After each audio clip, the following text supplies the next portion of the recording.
In a world increasingly obsessed with productivity hacks and time-saving techniques, David Kadavy's mind management, not time management, offers a refreshing perspective. Kadavy challenges the traditional notion that managing time is the key to productivity. Instead, he posits that managing one's mind, understanding and optimizing mental states is the true path to creative and effective work. Kadavy begins by highlighting the limitations of conventional time management strategies. While calendars, to-do lists, and time blocking can be helpful, they often fail to account for the fluctuating nature of our mental energy. He argues that these methods can lead to burnout and frustration, especially when they don't align with our cognitive rhythms. Central to Kadavy's thesis is the concept of aligning tasks with one's mental states. He introduces the idea that our minds operate in various modes, each suited to different types of work. For instance, there are times when we are best equipped for creative thinking, and others when administrative tasks are more appropriate. Recognizing and leveraging these states can lead to more efficient and satisfying work. To illustrate this, Kadavy presents the creative sweet spot, the optimal time and conditions under which an individual does their best creative work. For many, this occurs in the morning when the mind is fresh and less encumbered by the day's distractions. By identifying and protecting this period, one can harness peak creativity. Furthermore, Kadavy delves into the 4 stages of creativity: preparation, incubation, illumination, and verification. He emphasizes that understanding and respecting these stages can enhance the creative process. For example, allowing time for ideas to incubate can lead to unexpected insights during the illumination phase. Another key aspect of mind management is the recognition of 7 mental states of creative work: prioritize, explore, research, generate, polish, administrate, and recharge. Each state corresponds to specific tasks and requires different mental energies. By aligning work with the appropriate state, one can optimize performance and reduce cognitive friction. Kadavy also introduces practical strategies to implement mind management. One such strategy is the first-hour rule, which advocates dedicating the first hour of the day to one's most important creative task. This approach leverages the mind's natural freshness in the morning, setting a productive tone for the rest of the day. In essence, mind management, not time management, encourages a shift from rigid schedules to a more fluid understanding of one's mental landscape. By tuning into and working with our cognitive rhythms, we can achieve greater productivity, creativity, and satisfaction in our endeavors. As the exploration deepens, Kadavy builds upon the fundamental truth that creativity cannot be forced into time blocks without sacrificing its essence. He reveals how the creative mind is not a machine that responds to commands but a complex, living system that must be gently nurtured and guided. To do this, one must understand and respect the nonlinear nature of mental energy. While traditional productivity methods suggest a linear output throughout the day, Kadavy stresses that mental energy is cyclical, with peaks and valleys that must be recognized if one hopes to work harmoniously with their cognitive flow. One of the major shifts Kadavy proposes is moving away from the tyranny of the to-do list. Instead of treating tasks as things to be checked off by a set time, he recommends considering the energy and mindset each task demands. By categorizing tasks according to their required mental state rather than their deadline, one can tackle them at the time when the mind is naturally inclined to perform that kind of work. This may involve delaying a task not out of procrastination, but out of wisdom, waiting for the right mental climate to approach it with full clarity and capability. To further aid in managing these mental states, Kadavy presents the practice of stashing, which is the act of grouping together creative inputs for future processing. Rather than attempting to act on every idea as it arrives, which scatters attention and depletes energy, he advises gathering ideas and thoughts in an organized manner and revisiting them when the mind is most receptive. This method supports both the incubation and illumination stages of creativity, allowing insights to bloom naturally rather than be pulled prematurely. Kadavy also speaks on the importance of temporal landmarks. These are distinct moments in time, such as the beginning of the year, the start of a new project, or even a change in seasons, that naturally inspire people to pause, reflect, and recalibrate. He suggests using these landmarks not for arbitrary resolutions but as moments to realign one's internal compass and reset the rhythm of mind management. Recognizing these natural cycles and syncing with them allows one to move through the year with momentum instead of resistance. In managing the mind, Kadavy introduces the concept of mental matching, which is the conscious alignment of internal states with external demands. When a person becomes aware of their current cognitive mode, whether reflective, analytical, imaginative, or practical, they can choose tasks that suit that state, thus reducing friction and boosting efficiency. Rather than pushing through a foggy mind to perform creative work, for example, one can redirect to a task that suits their analytical side until clarity returns. This creates a fluid, responsive workflow instead of a rigid, draining one. Another profound insight lies in the art of creative cross-training. Much like athletes vary their training to develop different muscle groups, creative individuals benefit from engaging in diverse activities that stimulate different mental faculties. Kadavy describes how reading fiction, drawing, journaling, and even meditating can strengthen creative agility and help break cognitive ruts. By deliberately stepping into different modes of thinking, one keeps the mind flexible and receptive, ready to tackle complex problems from new angles. The book also discusses the role of rest and recovery, not as laziness but as an essential part of the mental performance cycle. Kadavy frames rest as an active process where the mind refuels and subconsciously continues problem solving. He urges readers to stop seeing downtime as wasted time and instead recognize it as a space where unseen growth and integration happen.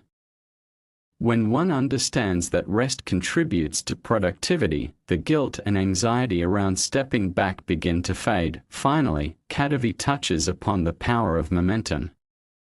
When a person operates in harmony with their mental patterns and consistently feeds their creativity with supportive practices, they naturally build forward motion.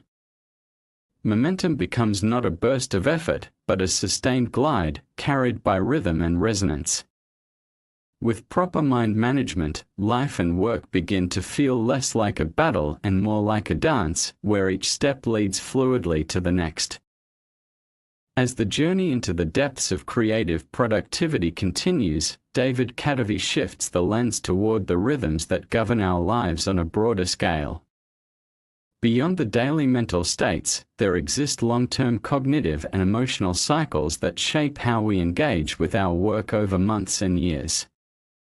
Recognizing and respecting these larger waves allows for strategic planning that's not just about doing more, but doing what matters most when it matters most.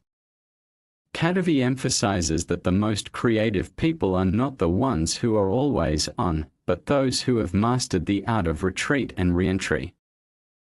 They build creative seasons into their lives. He draws a parallel between nature's seasons and the natural cycles of productivity. Just as winter is necessary for renewal in nature, downtime is crucial for the mind to reorganize and prepare for new creative bursts. Those who expect constant output without periods of introspection and rest are fighting a losing battle against biology. Kadavy proposes that rather than resisting these natural cycles, one should strategically map projects and ambitions around them, allowing for ebbs and flows instead of demanding constant speed. To sustain this approach, Kadavy introduces the idea of anti-goals, clarity not just on what one wants to achieve, but what one wants to avoid. These are the emotional and energetic costs that come with unmanaged ambition, burnout, resentment, creative fatigue. Anti-goals serve as a compass to guide decisions, ensuring that the pursuit of productivity doesn't come at the cost of health and happiness. He invites the reader to consider not only what success looks like, but what a sustainable life feels like.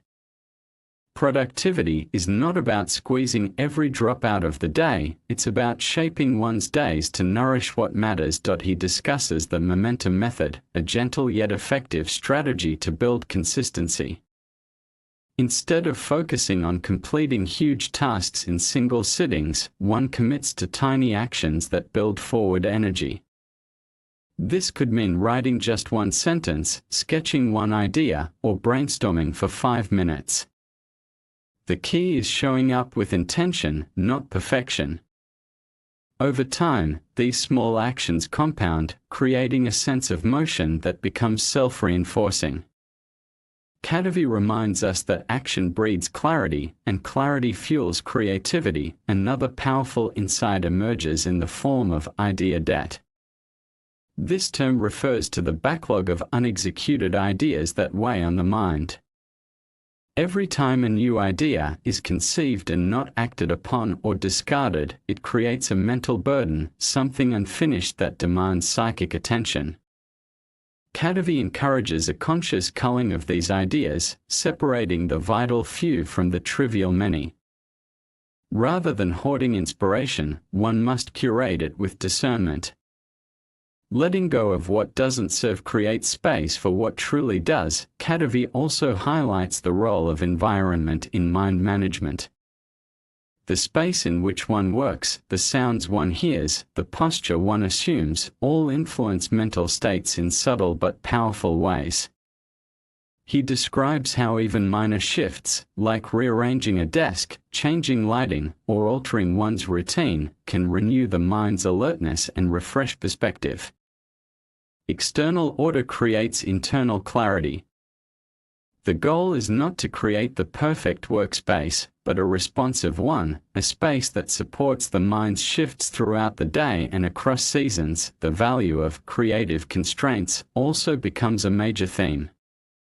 While many believe that total freedom fosters innovation, Kadavy demonstrates that well-chosen limitations often spark deeper originality. By deliberately narrowing options, whether it's writing within a word count, painting with only 2 colors, or choosing a time window for deep work, the mind is forced to innovate within boundaries. These constraints become a form of mind management themselves, channeling focus and preventing distraction. Above all, Kadavy calls for deep self-observation. Without knowing one's internal rhythms, no system can deliver sustainable productivity. He encourages journaling, reflection, and mindful awareness as tools for uncovering patterns when one is most alert, most imaginative, most restless, and most calm. In this practice, each person becomes their own research project, constantly gathering data to refine their life design. Mind management begins with listening to the mind, not forcing it. The real power of Kadavy's philosophy lies in its gentle wisdom. Instead of prescribing a rigid formula, he offers a philosophy of responsiveness. He teaches that creativity is not about time, it's about timing. Not about control, but about alignment. And not about pressure, but about flow. By mastering the mind's signals and needs, one discovers a productivity that is not only more effective but more human. As the framework of mind management unfolds further, David Kadavy turns toward the deeper psychology of creative habits. At the heart of his philosophy lies the belief that managing the mind is an art of emotional and cognitive calibration. Each action we take, each idea we chase or ignore, either aligns us more closely with our creative instincts or distances us from them. To thrive creatively, one must not only manage time or energy but also the subtle inner dialogue that shapes action and inertia. Kadavy introduces the idea of creative friction, those inner blocks that resist movement, even when time and resources are abundant. He argues that this friction often stems not from laziness, but from misalignment. When the mind is being forced to perform in a state that's not suited to the task, resistance naturally builds. Rather than trying to force discipline through pressure, Kadavy suggests adjusting the environment, approach, or task itself until friction turns into flow. This practice of reducing creative resistance is a key to sustaining momentum without burnout. Within this philosophy, he encourages what he calls mindful task design. This involves shaping tasks not only based on what needs to be done, but on how one feels when approaching them. For example, transforming a vague goal like write an article into write one strong paragraph after listening to inspiring music makes the task more emotionally and cognitively inviting. By designing tasks that evoke enthusiasm and clarity, the mind becomes an eager participant instead of a reluctant worker. This nuanced approach transforms productivity from a demand into a dialogue with the self. Kadavy further elaborates on the concept of creative cycles, exploring how ideas often move through predictable yet nonlinear phases: incubation, ignition, elaboration, and exhaustion. Each of these stages calls for different types of attention and energy. Rather than demanding that all stages happen on a strict schedule, he proposes honoring each stage as it arises. For example, during incubation, rest and reflection are more valuable than execution. During ignition, speed and spontaneity are key. This awareness allows for smarter planning and a deeper respect for the mind's natural rhythm. He also redefines what it means to finish creative work. In traditional productivity models, completion is measured by output: pages written, videos edited, tasks completed. But Kadavy emphasizes that in creative work, the real completion happens internally, the moment when the mind feels closure and clarity. Sometimes, this completion occurs after a single idea sketch. Other times, it emerges only after repeated refinement. By paying attention to these inner cues, one learns when to press forward and when to pause, when a project is ready for the world and when it's still gestating. The book also introduces a powerful emotional lens on procrastination. Instead of seeing it as failure, Kadavy views procrastination as a signal, an invitation to examine the relationship between the task and the current mindset. Maybe the task is too vague. Maybe it's out of sync with emotional readiness. Or maybe it's not aligned with one's values.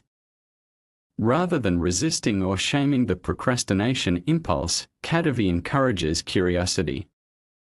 This shift in perspective softens the inner critic and opens space for problem solving, for transforming avoidance into insight. An essential aspect of managing the mind, he explains, is embracing creative solitude.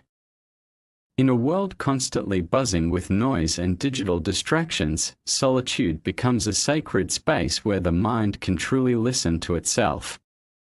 Kadavy argues that some of the most valuable breakthroughs occur in silence, when the mind is not reacting, but revealing.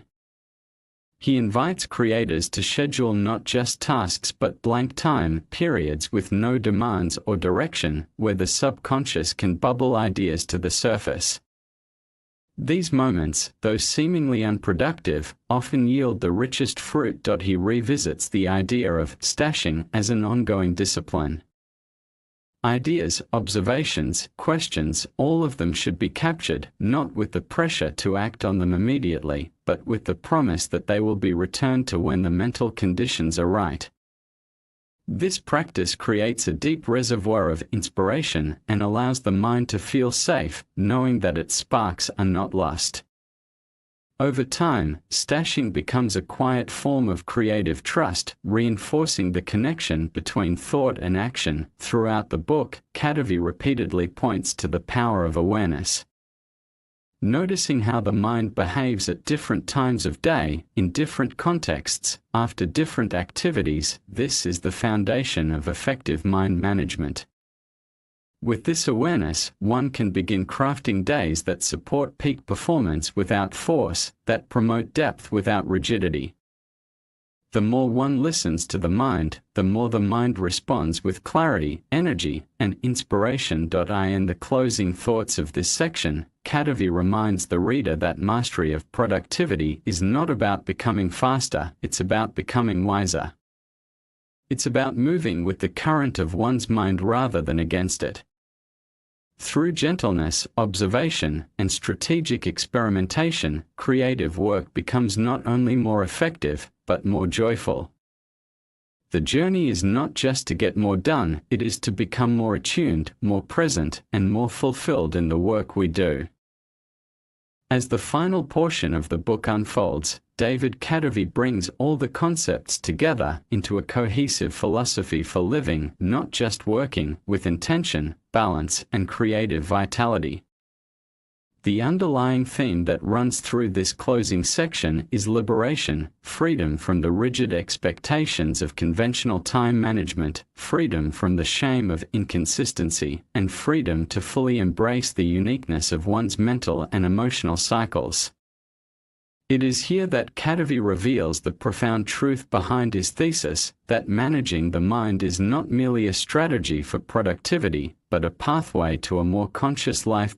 One of the most important realizations Kadavy shares is that productivity is not an identity. Many people unconsciously tie their self-worth to how much they can accomplish in a given day.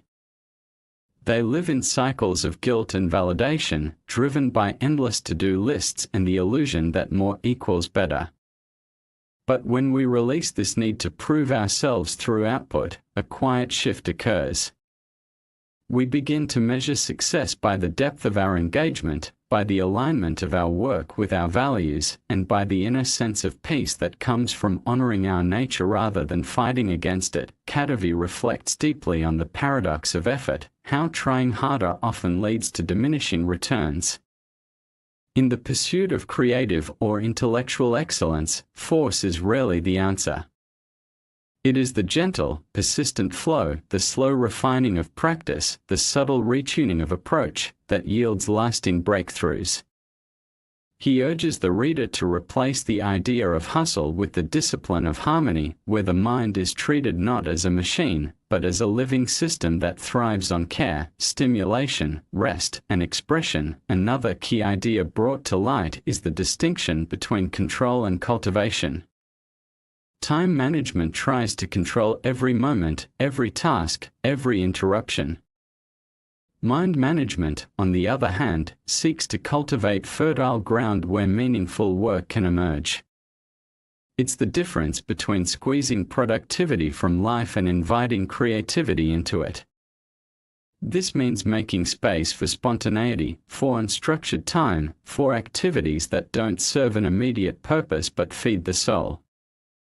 It means trusting that rest is not the enemy of progress, but often its most important ally. Kadavy also invites a reconsideration of goals. While traditional productivity frameworks urge setting SMART goals, specific, measurable, achievable, relevant, time-bound, he suggests that creative goals often resist such structure. Instead of rigid benchmarks, he recommends vision-based guidance, where one's intentions are shaped by the feeling or transformation they hope to bring into the world. These goals are living and evolving, allowing room for discovery and improvisation. This approach fosters curiosity and commitment without suffocating control. As the book nears its end, Kadavy emphasizes the value of micro-experiments. Rather than committing to sweeping changes or elaborate systems, he advocates for small, manageable tests. Try working at a different time. Adjust the lighting in your workspace. Change your morning ritual. Observe how each change affects your mental energy, your sense of flow, your clarity. Over time, these small adjustments become a personal operating manual unique to your mind and rhythms. This iterative approach replaces pressure with playfulness and perfectionism with progress. He circles back to the idea of constraints, how limitations, when chosen intentionally, can unlock creativity. When we narrow our focus, reduce our options, or give ourselves deliberate boundaries, we force the mind to engage more deeply with what is available. A poem constrained by a form, a painting limited by a palette, a project bounded by a theme, all these yield surprising richness. By setting elegant constraints, we create scaffolding for our creative minds to climb. In one of the most reflective sections of the book, Kadavy discusses the psychological toll of constant urgency. The modern world often demands that everything be done now, that results appear instantly. But creativity thrives in a different timeline, a slower, subtler, more patient one. He encourages readers to reclaim this slower pace, to resist the cultural addiction to immediacy, and to develop a long-view perspective. True impact, he reminds us, often arises from years of quiet, steady work rather than flashes of sudden success. Mind management, in the end, becomes a form of self-respect. It asks us to listen, to respond with empathy, and to honor the signals our minds and bodies send us. It asks us to trust that our worth is not tied to how much we get done, but to the quality of our attention, the integrity of our choices, and the joy we experience in creating something real. It asks us to stop outsourcing our value to external systems and to start designing a life that supports who we truly are. David Kadavy closes his message not with a system, but with an invitation to live a life of deeper creative integrity, of slower rhythms and richer moments, of work that flows from inner clarity instead of external pressure. He reminds us that time is finite, but the mind is vast, and when we manage it with care, intention, and wisdom, we unlock not just productivity, but possibility. In a world obsessed with time, perhaps the greatest act of rebellion is to master the mind instead.